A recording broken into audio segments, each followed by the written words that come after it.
Evolution by Joyner. I'm about to make a very bold statement right now. I believe that this album is absolutely and easily a lot more better than ADHD. Drop your hate comments right now and hit that dislike button because I guess at this point I'm very used to it. Just like his ADHD project that came out back in March of this year, I believe. This album, which is Jordan Lucas' second project of the year, it also got pushed back as well. You know, considering that this album was scheduled for September and then it got pushed back to October 16th.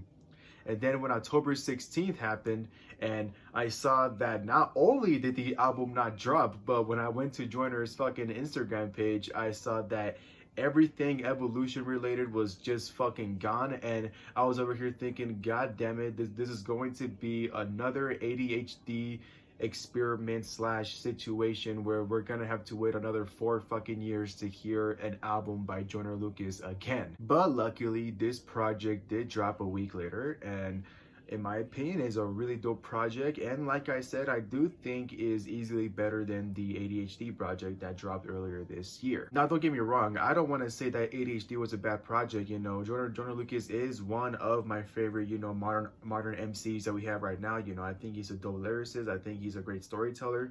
You know, I think everything he does, he executes well, you know, and I do want to say that I fairly enjoyed a good portion of the ADHD album, considering that when I talk such nice things about it, a lot of people over in the comment sections call me a fucking idiot, pretty much saying, bro, this album is fucking garbage. What are you talking about? So, hey, maybe I'm just not meant to do this type of shit anymore. But as I kept going back to that album and, you know, kept, you know, rehearing it over and over, you know, especially, you know, recently, I started to notice that although I did appreciate a good portion of the album, I did realize that, you know, for an album that's supposed to be, you know, about Joyner talking about, you know, his struggles with ADHD and, you know, to like sort of like, you know, show proof that, you know, anybody can make it. You know, the kid with ADHD has finally made it with his, you know, major label debut studio album.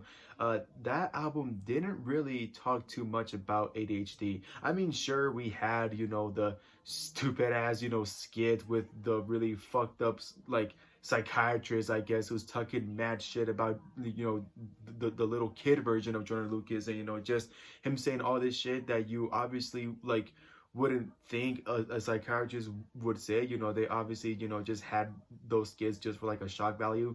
You know, besides those skits, you know, we didn't really get much of, you know, what really it's like to live with ADHD and, you know, how it still affects him today. This project, however, has one big theme, and pretty much the title of the album is pretty self-explanatory to what that main theme is. It's about evolution, you know, Joyner's evolution as a human, as an artist, as a father, you know, just his evolution in life overall.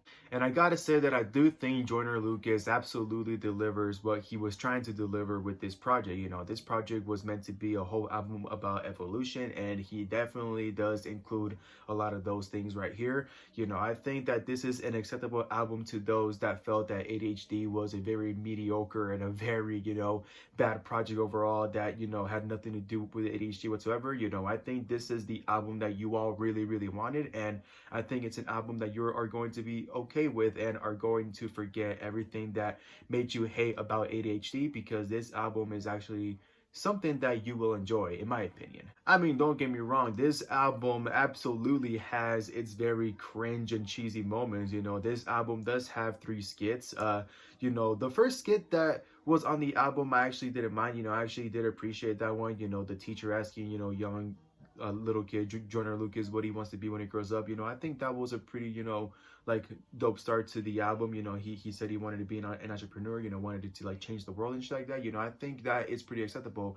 But the other 2 skits were just, you know, some stupid, you know, like fucking like tattletale skit, you know, where the teacher is talking about, you know, snitches get stitches and shit like that, and I'm just over here like, are they once again trying to make me believe that a teacher is saying this to a bunch of little kids, teaching them that snitches get stitches? Like, you know, like, Yeah, it's just those skits that will always be kind of cheesy and corny that you will always like kind of cringe at because it's just like why the fuck would you add them in the first place? But besides those skits that I felt were very cringy, I actually felt that the album was pretty dope. Like I said, I think I enjoyed it more than ADHD. Don't get me wrong. I think that Joyner Lucas is an amazing fucking lyricist, and I think that's probably the main reason why I did enjoy the ADHD album, because I'm a really really big fan of lyrical rap. I love that shit so much. I really appreciated the lyrical style that Joyner Lucas had on that album.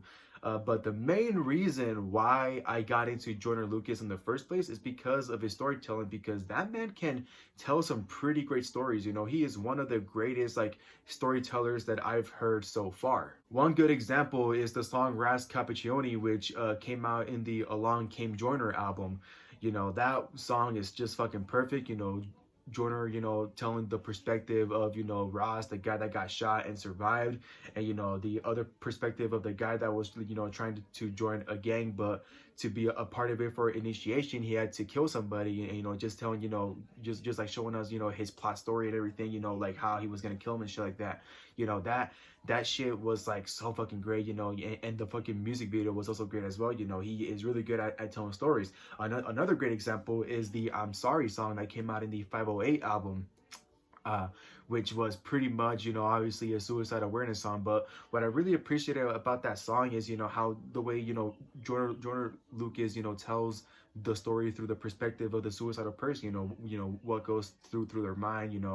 What they're thinking about when they're about to commit suicide. And then the other perspective of the loved one of the suicidal person. Like their thoughts and reactions.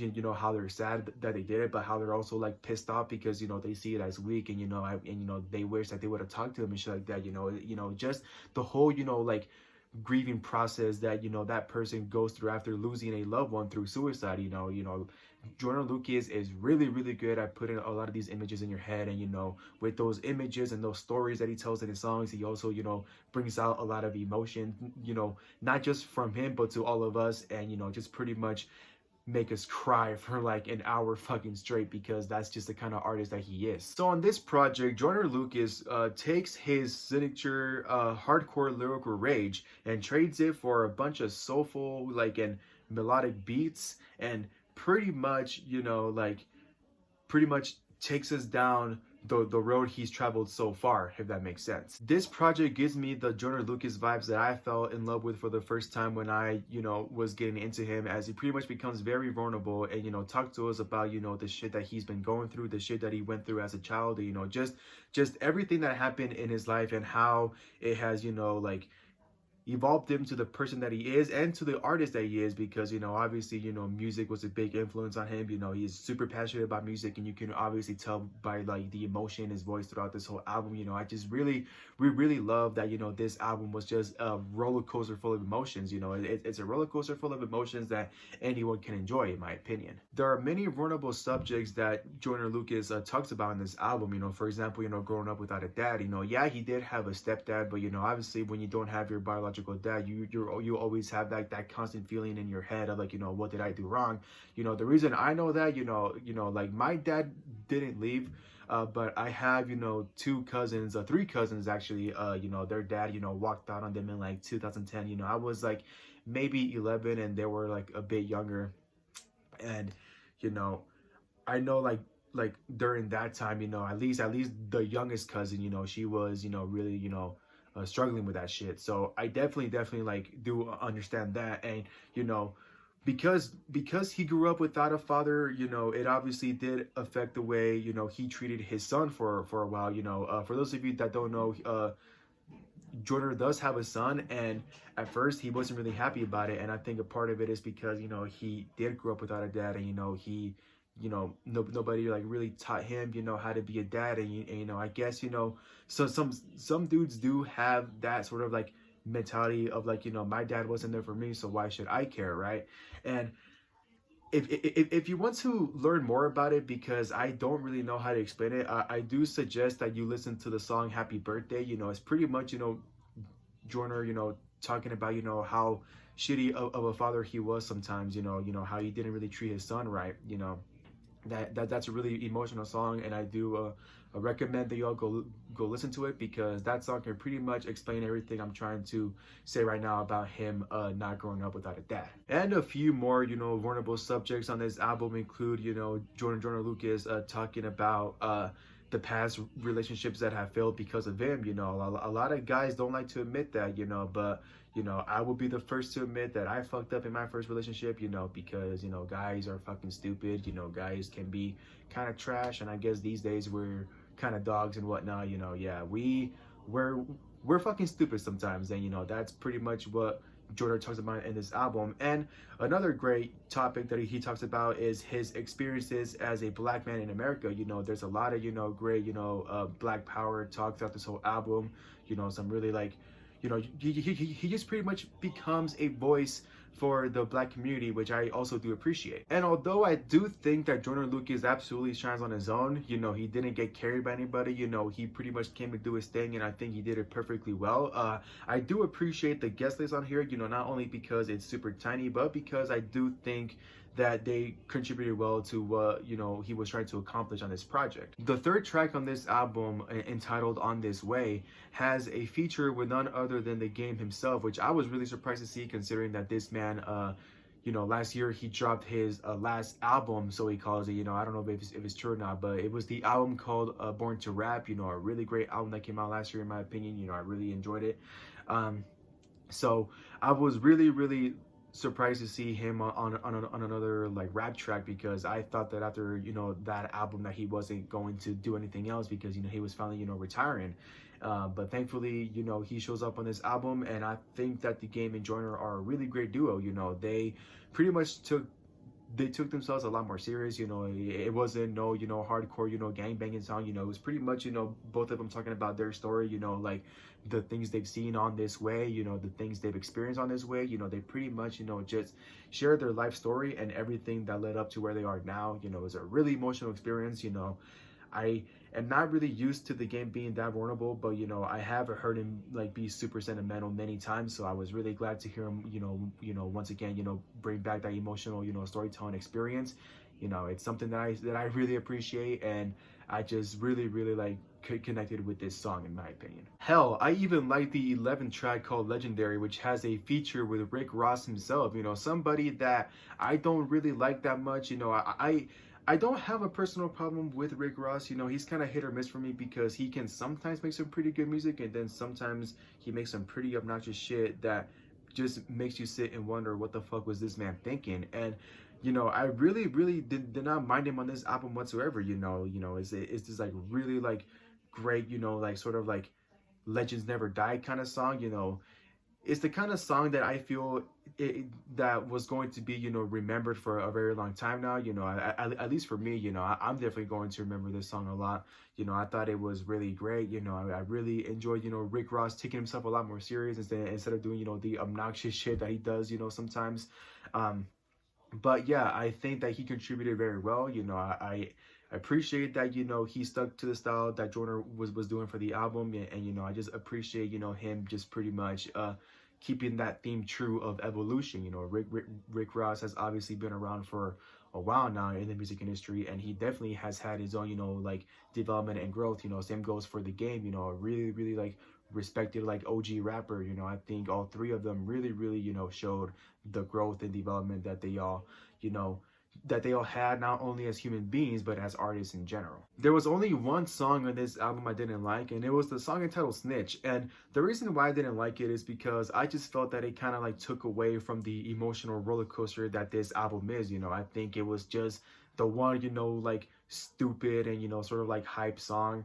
Like it wasn't like that bad. It just didn't really like fit into the whole theme of the album. I just personally didn't like that one song. But besides Snitch, I think every song on here is really good. My favorite song on here is Straight Like That. A really like great like sentimental like heartbreaking song. He just pretty much like goes hard on this fucking song, and just this whole album in general. Like I said, Joyner is absolutely the biggest highlight on this album, and I think I do recommend this album to each and every one of you, especially the people that felt that ADHD was garbage, or that just felt it wasn't really worth the wait, because considering that album came out like almost 4 years since we haven't heard anything from Joyner. I imagine that a lot of people felt that it was a bit disappointing and not worth the wait. So I think that this album will make up for any flaws and any like negative things that people like have to say about ADHD. So yeah, I really love this album, and I'm pretty sure that all of you will as well. Thank you all so much for watching. Hope you guys enjoyed my review. Don't forget to like, subscribe, click that button down below, all that good stuff, and don't forget to stay happy. Middle fingers to my foes, straight like that. It's the truest story ever told, straight like that. On my phone we speaking code, straight like that. It's that shit that keep